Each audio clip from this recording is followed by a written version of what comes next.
Information about the world of running, inspiration to fuel passion and excellence, and ideas for making connections and finding community. You're listening to AtoZrunning.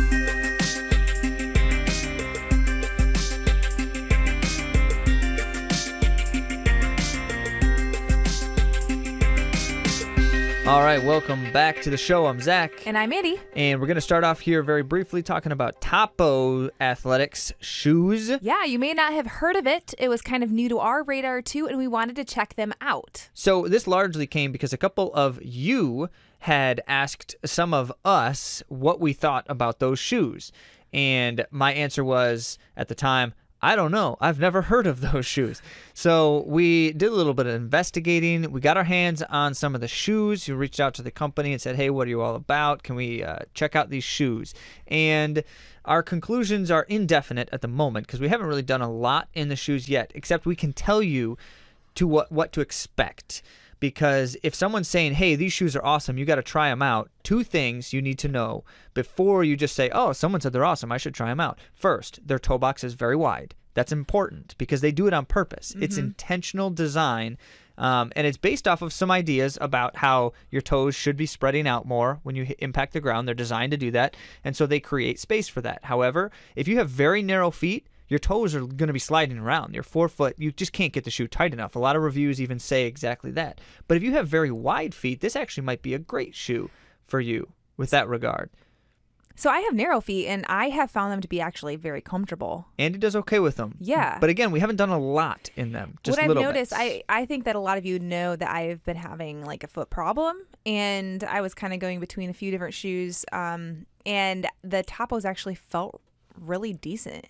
And the second thing, they have a pretty short heel-to-toe drop, shorter than most mainstream shoes. So for some, that causes Achilles problems and calf problems. So if you're one of those, avoid them. If not, if you want to try it out and find out, just be cautious. So in our own world of running and training right now, we had that experience of trying to train through a camping trip, which, as many of you do yourselves, the discomforts of camping do not generally blend well with rigorous training. Tent camping, mind you. Yeah, so we don't do, well, we might now after this week. We haven't traditionally ever done things like air mattresses and that. We just sleep on the ground with a little bit of padding, and hopefully that's enough. Bony runners don't it's really. proving to not be enough. No, not quite so much. Maybe when we were younger, not anymore. Yeah, we're no spring chickens anymore. Yeah, so the trick to vacation training, especially vacationing in, conditions that aren't like optimal, like, we didn't really, we did have decent access to a shower, but, you're like camping and dirty and all that kind of stuff. And it's different. I think the trick to all of that is to just plan out, like, when are we going to run? How are we going to get the run in? And plan activities around that in a convenient way. So don't make it an interruption to the vacation, because then it feels like a burden. Instead, make it somehow fit seamlessly into it, make it a part of it. So like Andy would drive with the boys to a park somewhere, and I would run to that park to meet them there. Like that was my run for the day. Like those kinds of things. It just kind of integrated more evenly into it. So besides whining, we're going... Oh, come on. We have a lot to talk about today. We have Keira on the show. So many great things. Keira D'Amato is going to be on the show today, and you may have been hearing the buzz about her because she's 35 years old, and she is killing it in her time trials. Yes, absolutely. And you're going to want to hear how a 35-year-old runs over a minute PR in the 5K from a respectable college career, because we've got all of that in her story and more. But first, we got to get to some great things in the world of running.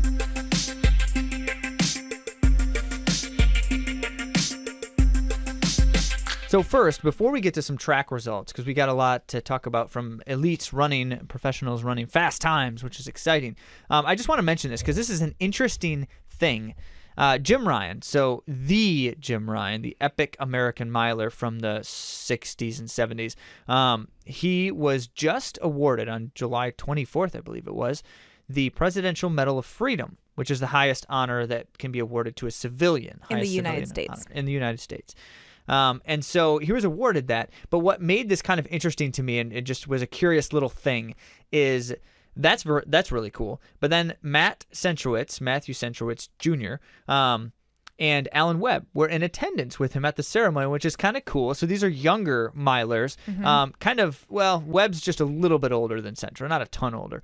And so they were there with him, but there was kind of a funny buzz around a picture from the ceremony where you have Jim Ryan with his presidential medal, and then you have Centro standing next to him wearing his gold medal from Rio, and it's like 5 times bigger than the presidential medal. Obviously, it's a different kind of award, obviously, but it looks a little strange where he's, standing to the side, but with his huge medal. So the message boards on Let's Run, which is, as we know, the where place all time good things goes. go to die. Yes, and your time too. Yeah, so the message boards kind of targeted that picture and said, hey, what's Centro's deal? He's showing up, he's being a chump to Jim Ryan, and that was the question in the thread.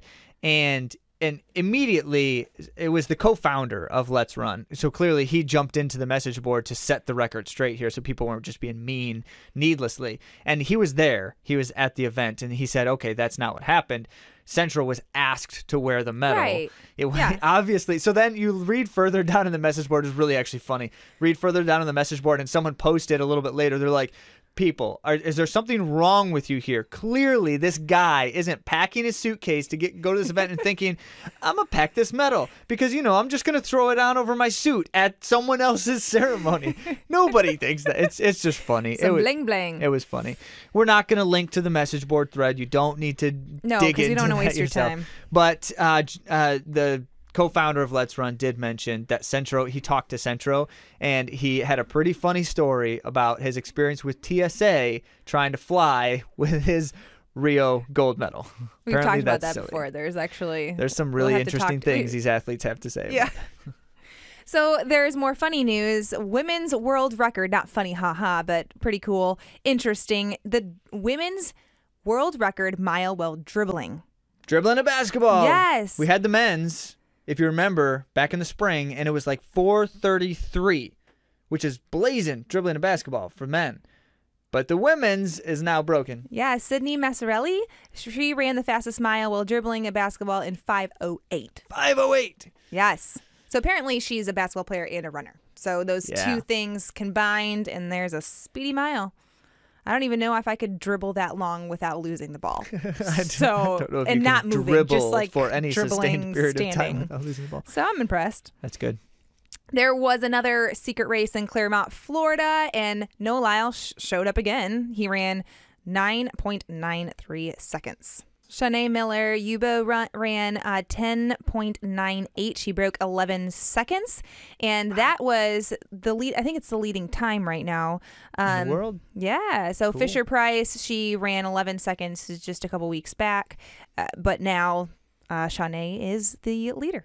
These are fast times. Like it's really worthwhile to just reflect on the fact that it doesn't take 70,000 people in the stands for these professionals to come out and do what they're good at doing. This is really good stuff. Ellie Pereira, she ran 1,500 time trial with her teammates, and she ran 4:01 in the 1,500. Woo. Yeah, if you don't know her name, she recently smashed the American indoor mile for the women at the Millrose Games, and that was 4:16.85. Yeah, that was back in the winter. We talked about that on the podcast. It's very likely we said her name wrong. We do this. We struggle Ellie. with names sometimes. We're sorry. We apologize. We try to do the research on it, but there's not enough out there.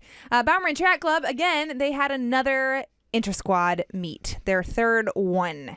And there was more amazing races. Yeah, and this one was kind of like silly business because they're all running like super short distances, which most of them are longer distance track athletes. Yeah, it was a workout.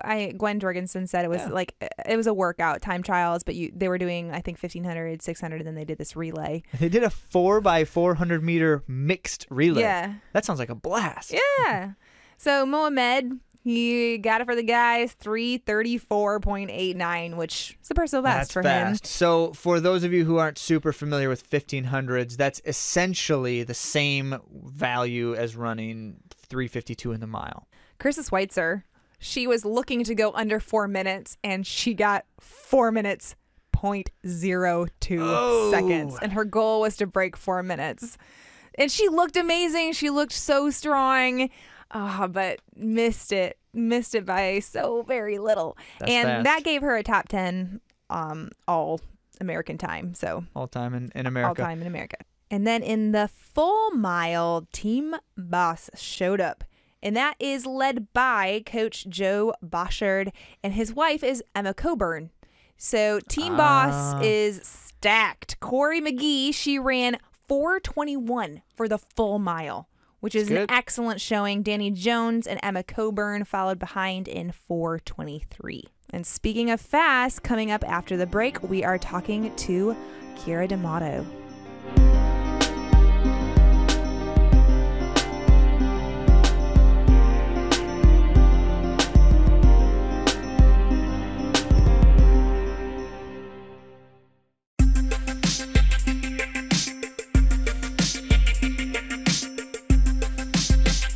All right, and here it is, conversation with Keira D'Amato, as promised, digging into the experiences of over-minute PR a decade after not really running, kind of retiring the sport a bit. And this kind of thing, you don't really hear about this very much. No. But before we get into, there's a lot of good content here in the conversation. Before we get into that, though, we want to tell you a little bit about Keira so you understand the situation. So Keira recently got a lot of buzz because she ran 15:04.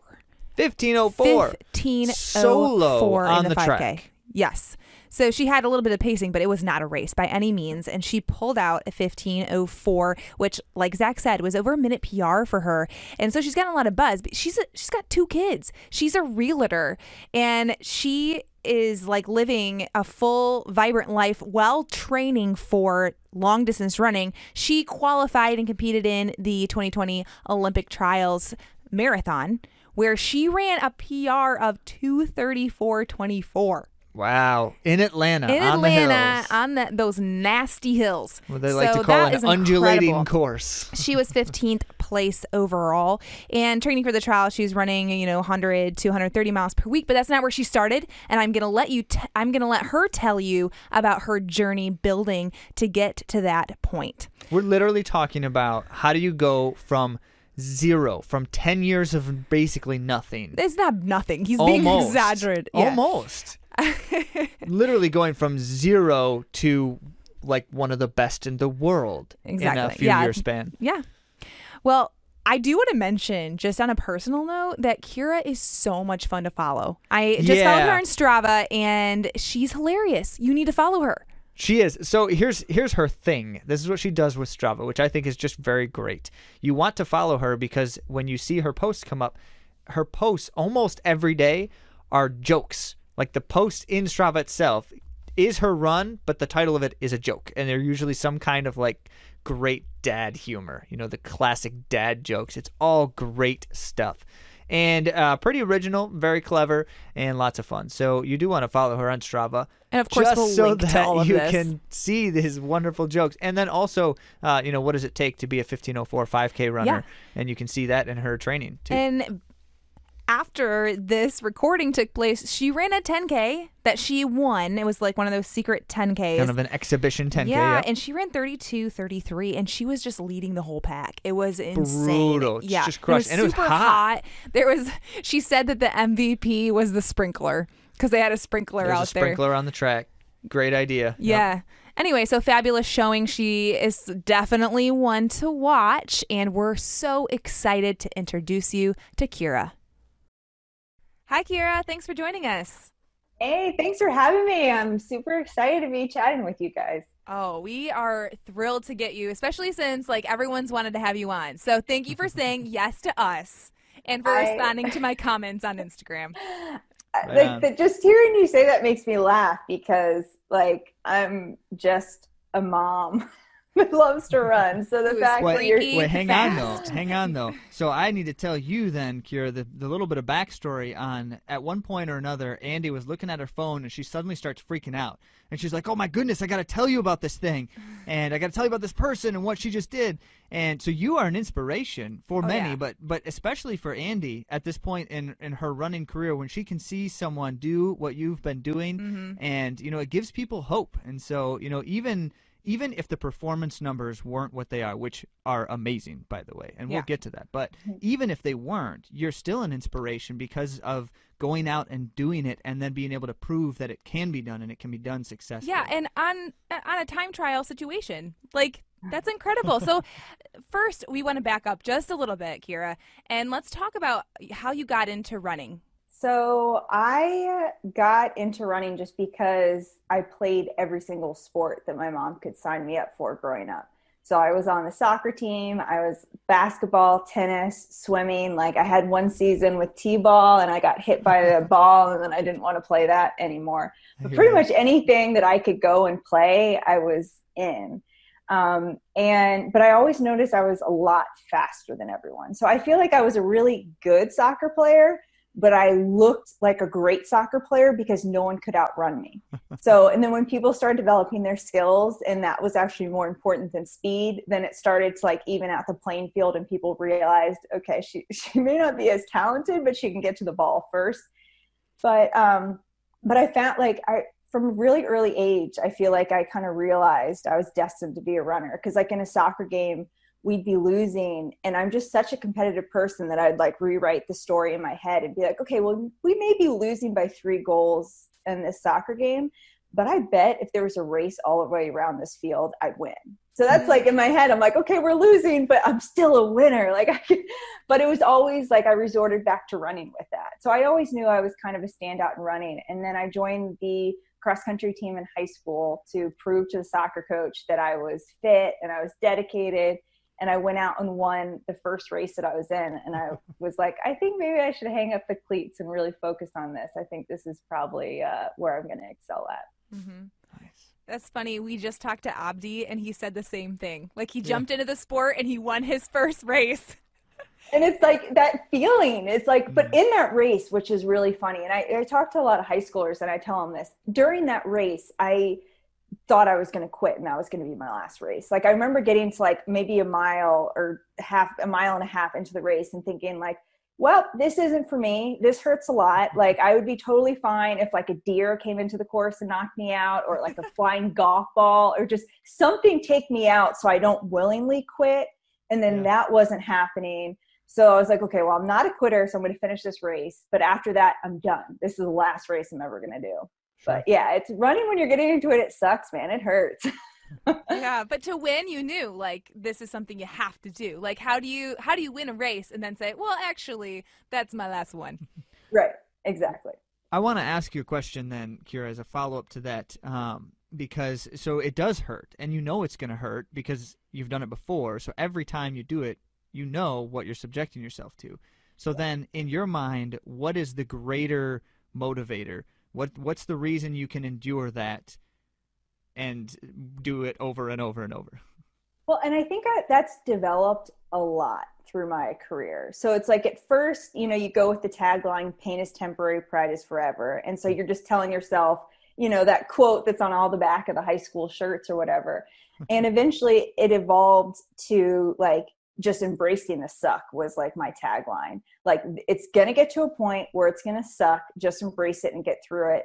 And now I'm like, I feel like I've matured a little bit too, that it's like, that's going to happen, but that's the point where greatness can happen too. So how you decide to handle that moment of pain and, uncomfortableness and doubting yourself, like not only it creeps in physically, but mentally. So just how you can handle yourself in that moment, I feel like is what's going to set you up for, a good race or like phenomenal. So I feel like that's, it's evolved over time for me with running. Mm-hmm. Yeah, definitely. That makes a lot of sense. And even as I read and study your story, I feel like that comes to light as well, because you've had some moments where greatness has emerged for you, and you have recent ones, but you also have past ones too. So let's talk a little bit about your college experience. Sure. Yeah. I went to American University. I was super pumped to be coached by Matt Senshowitz Sr. I just think he's such a phenomenal coach. He's a work hard, play hard kind of coach and kind of a tough love, but he developed me into such a consistent, strong runner. And he was so patient with me too. And that was something that I knew going to American, that the goal was that it was long-term goals, and they were all individualized for me. So he took his time, and like we just built up mileage. I think like my freshman year when I first came in, I think I was taking 2 days off, which is just crazy. And then by the end I was running, I think probably almost every, I don't know, I think 7 days a week, multiple times. And I built up to about, I guess, 80 miles a week, but it was a really, really slow progression. And I give him a lot of credit for having, someone come in and not just wanting to be like, okay, let's see what you can do. It's like, okay, this is long-term for you. Let's really build the foundation here. So I went from a high schooler, there was ninth at Foot Locker regionals. So not even qualifying for Foot Locker nationals. And then by my senior year, like under Matt Senchowitz, I was 6th in the nation in cross country. So I feel like I made a lot of progress, but again, it was like, I never got injured. Like I was rarely ever sick. Like I remember a couple of days I'd stay up studying for a math test, and I'd show up to the track and he'd be like, you look tired, go home and get some sleep. You're not doing this today. We're not going to put you through this today. Wow. So he was so on point with that, which actually I started putting like under eye concealer. Like whenever I had to stay up late, I didn't want to miss a workout. So I'd like put on makeup so I wouldn't look so tired, but he could see like right through my soul and be like, Keira Karlstrom, you're tired, go home, get a nap, and we'll try this again. But yeah, so Senchowitz and I worked really, really well together. There's something to being so in tune with what it takes to get the most out of you in a moment as well as over time. And those are not easy things. He's a master of it. Anyone who knows the Senchowitz story knows he's a master of that. And to try to then ingrain that for yourself, that's kind of one of the questions I'm wondering about, which we may want to come back to it now, but I'll ask it now, is when you move out of that context and then you go into a lot of it then it is on you. Even in the professional world, you still end up with coaches and with agents and everything else. A lot of it still, the day to day, is on you. And how do you then internalize that in tuneness with yourself? Yeah, I think I've learned that a lot over time, and a lot of it is being able to just really listen to your body. And like, I know the difference between this hurts, this isn't good, and, this sucks, but I got to push through it. So really being able to listen and figure out that range there. Like I've had workouts where I've started and I'm like, well, and I'm also, now I'm coached by Scott Roscoe, and it's all remotely. So I'm at the track by myself. So I've really, really had to rely on my instinct with this. But I've been in, like, started to work out and be like, it's not here today. Like, I'm stressed. Real estate's been hard. The kids were exhausting. I didn't sleep. Like, and I start the workout. I'm like, I'm not even going to try. It's just not there. Like, but that's okay. Like, I'll just go on a cool down. Maybe we'll shift it to tomorrow, or maybe this workout's just not going to happen this week. But, I've gotten really good at listening, but at the same time too, like, I do hold myself to a really high standard. So there's times where it's like, oh man, I'm not looking forward to this. And it's like, is it nerves or is it like something's wrong? So just kind of differentiating between the two of those. Knowing yourself. Yeah, that's a big deal, especially like you said, when you are on your own. So to be your own cheerleader at times. Right. That self-talk is super important. So what are some things that you do that you have some self-talk? Like what are some things that you say to yourself? And that's another thing that's really evolved a lot in the past, like 3 years for me too, is I've had to have like a really clear message. So at the beginning of this, like, I just use like positive talk, like, you got this, like, keep going, do your best. And I realized through that self-talk, I wasn't giving myself like certain, like, specific triggers, because I was actually giving myself a way out with like, do your best. And in my head, I would think, well, this hurts a lot. Doing my best is actually slowing down right now. So I've changed that self-talk now. So like, I tell myself, okay, you're not a victim. Like, you're purposely putting yourself in this situation. Don't feel sorry for yourself. Pump your arms and let's make it through, or raise your knees, or put in a sprint. Or it's just, I just changed that, I don't know, that thing in my head now. And like, you're right. When you are like, I've spent a lot of hours alone on the track, and you get distracted and you kind of go into crazy places in your head, but just learning the ability to bring it back in and focus and just like, figure out what the goal of the workout is, and just, I don't know, just keep grinding through, I guess. That's Absolutely. really good.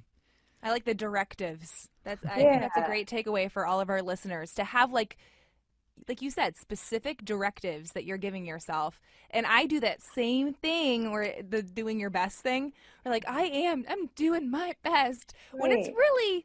really not. But like I Right. kind of tell myself that well today is this day. It took me a while to figure out that because it's so positive, right? But you give yourself a way out when you're saying just do your best, right? It's like, okay, my best is slowing down right now. So just like figuring out what that is to tell yourself in that moment has really helped me. Yeah, and I pretty much like, Keira, don't feel sorry for yourself. This is what you're here for, right? Like how you work through this. So pump your arms or work your legs or relax your shoulders. I give myself like certain triggers. Yeah, and I found that's really helped. So one of the key dynamics I want to try to dig into a little bit here with your experience recently, then, Keira, is we've been talking with our audience a lot about just training foundations, running foundations, and things like getting in solid aerobic work, doing strength and mobility, and as well general health and well-being. So one of the things that you have made known to the public is that during the period, especially building up for the more recent, the marathon trials, putting in a lot of volume. And I think I saw a number at one point, like up to 130 miles in a week. Is that true? Yeah. That's really something. Yeah. So, when you think about what it takes at a training to the degree at a training level to execute that kind of thing, obviously that's substantial, but what do you have to do to get yourself to the start of the run every day as well as you can be, and to get yourself to the start of the next week, 1 week of high volume after another and those kinds of things? What did that take? What did that look like?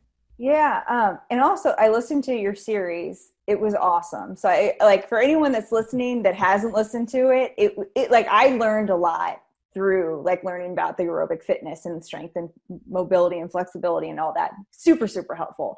And part of it was nice because I was like, oh, good, I'm already doing that. And some of it was like, oh, I should do that. So I appreciate that. That was a really, really great series there. But so for me, it's like, first off, and you said this also, is a really slow buildup.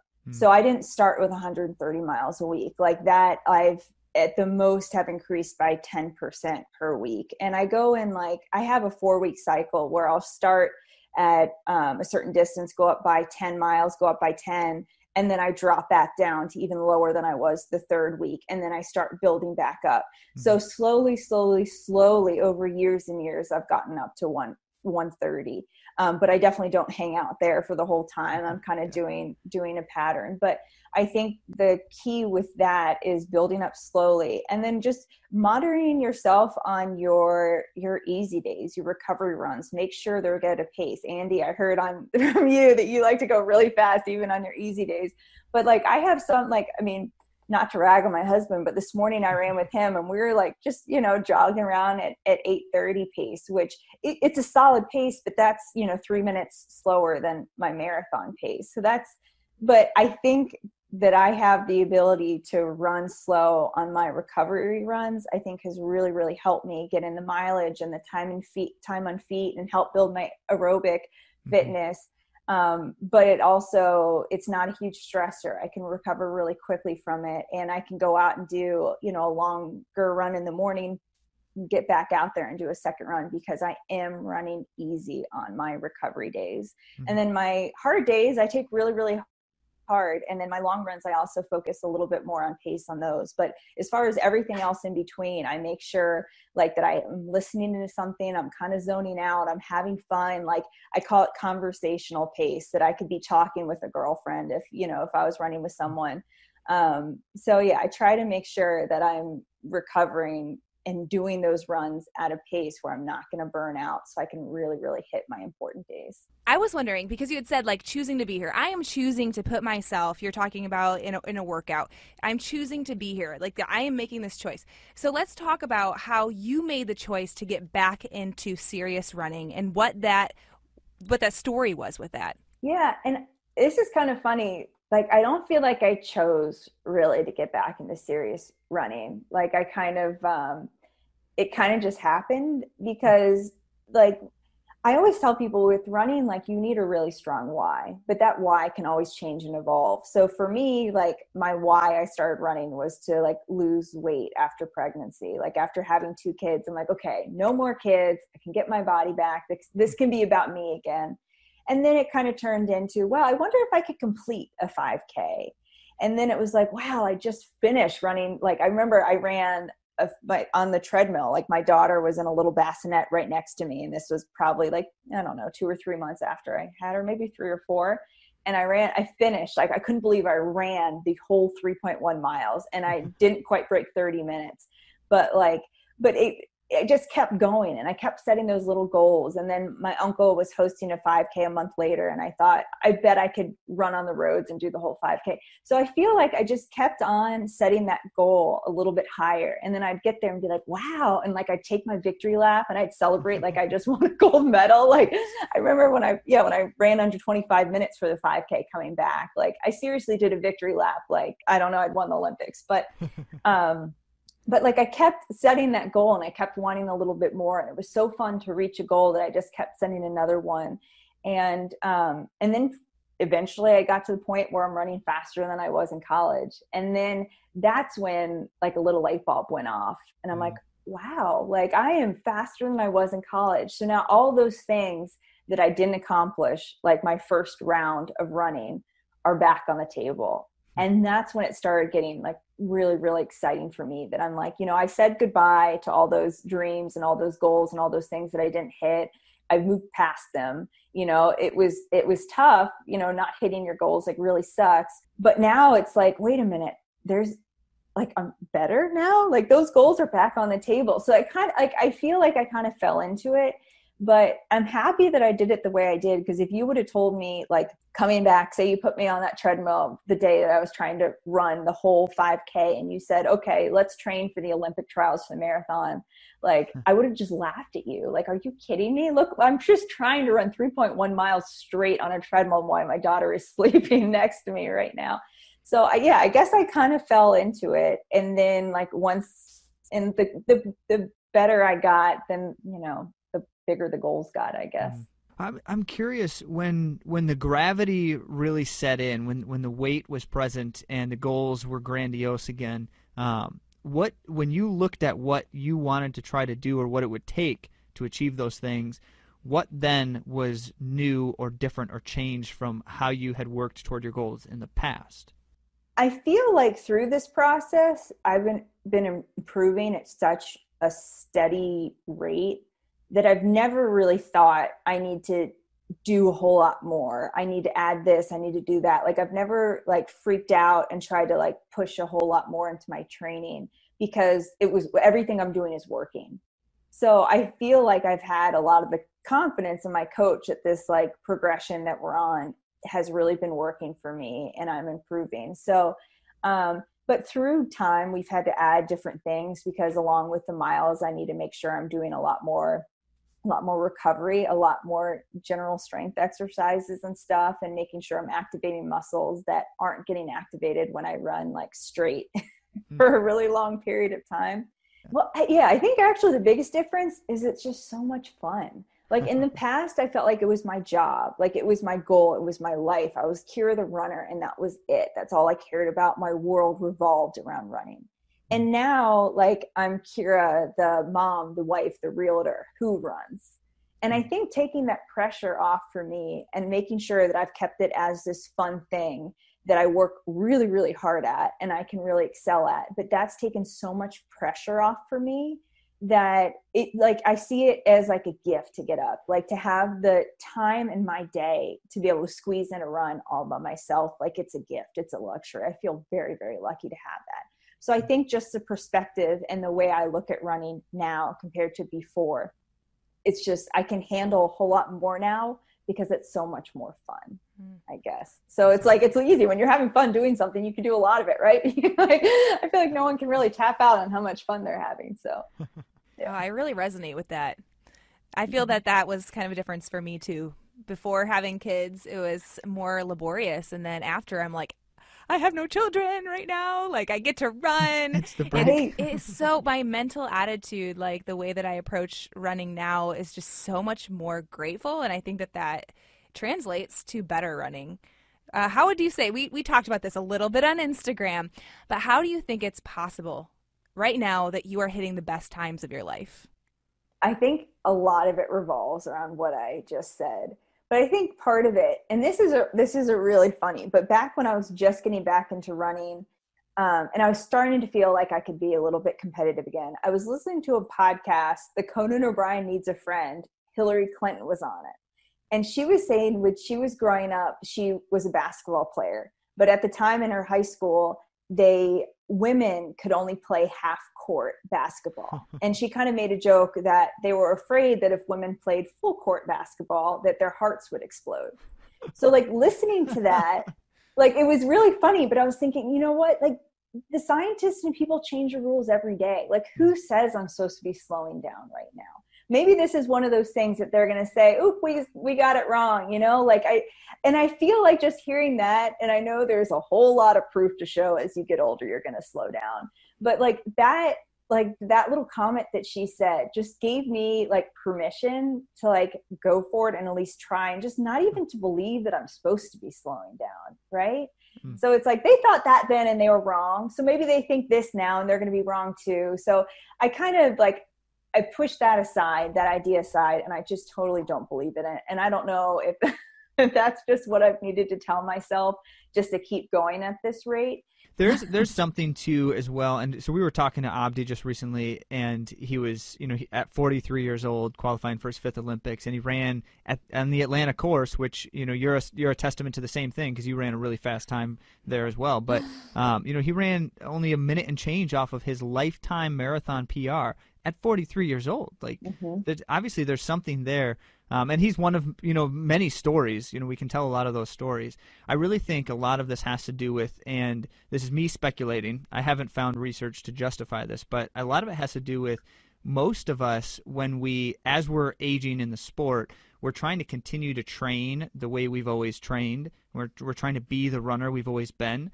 And if I've learned anything from talking to people like Dathan Ritzenheim near his retirement and Abdi, at 43 and such, we don't have the same bodies that we did at 25. We don't respond to things in the same way. Our energy systems work differently, some better and some worse, depending on the kind of thing. And so we train differently. And if we can embrace that fully and really adapt as we need to adapt, there's something to the potentiality of continuing on in the sport, and in some instances like yourself, better than ever. Yeah. And I guess that may be a strength or a weakness, depending how you're going to interpret what I'm about to say. But I took a decade off. So this, for me, I'm coming into a whole new zone. I'm not comparing myself to things that I did 5 years ago or 8 years ago. Like I'm comparing myself to like college Keira, which is just a totally different version of myself in every sort of way. Yeah. But maybe that is like somewhat of like a lucky break for me, is that I'm not comparing myself to workouts. I'm not holding myself to those standards when maybe I would recover quicker. Like me kind of coming into this like fresh in a way. Like every workout I walk away and I'm like, holy moly, I can't believe I did that. Right. And I'm not thinking, oh, like 2 years ago I did that workout better, but like it's also fresh and so new. And I feel like I'm impressed myself with everything I do because I have nothing to compare it to. So it makes it a little easier. So speaking of that 1504, we got to talk about it. What were your expectations going into that time trial, and during it, what were you thinking? How were you engaging with the race? So I was not surprised at all with my time. Like I gave myself, like, if it didn't go so well, I think I'd run between 15:10 and 15:20. Like if I run like within myself, probably 15 to 15:10. And if like I really nail it and we go out a little fast and everything goes well, I thought I would break 15 that day. But I was a little, when you're going from a PR of 16:09 to 15:04, I think physically I'm capable of running much faster, but mentally, like I needed that step to like show myself I could do it. Because we were talking about paces and my coach was like, what pace do you think you can run? And I'm like, well, I think if this was a race and everything, like I think I could run like sub 450 pace. But I think since it's a time trial and it's in the morning and it's in the summer and we're starting at like 6, 7 a.m., like maybe 4:55 would be like a more comfortable. And he's like, okay, that's fine. And so we went out and my buddy Silas paced me, and he's like a metronome of like a pacer. So that's really, and he's like so zen. Like I love working out with him or anything, because he's like, I come in and I'm like, my hair's a mess, like there's probably still like spit up on me and stuff everywhere, and I'm frazzled, and he's just like zen and like, hey, what's the workout today? I'm ready to go. Like, so we make a good match. But so yeah, we went out and we just started running like 72, 73, 70, like there was just so spot on. And then, I felt so good. Like I never hit a wall during that. Like I actually, like after I finished, like one of my first thoughts is, okay, I think I was too conservative on the pace because it felt so smooth. But I liked that, like I controlled all the elements. Like I knew exactly what pace was going to go. There was no surges. Like Silas is such like a smooth, consistent runner. I didn't need to worry about anything like that or like pushing for position. So it was really like a perfect scenario to try to run fast, because I just knew, just hang on to him. But like he did such a good job that I forgot like how many laps we were into the race. And like my coach was yelling out splits. And so I was hearing like 73, 73, 72, 72. And when we got to the last lap, I was like, hey, is this the last lap? And he's like, yeah. I was like, okay, I think I should probably be picking it up now. So then I just like sprinted it in. But it felt like really like, I almost want to laugh that I'm saying that. The 15:04 felt like, I felt like I locked in at a really solid pace, but I was so excited afterwards that I know in like a race situation, like I have a lot more to tap into, which is really exciting. And I think the pace was a little bit conservative for me with where I'm at right now, but I feel like my confidence wasn't quite there to be able to handle much more than that on that day, I guess. But so yeah, that was really cool. And like, I wasn't, like I told you, like I wasn't really surprised with the time, but like I hadn't ever looked up what that time meant.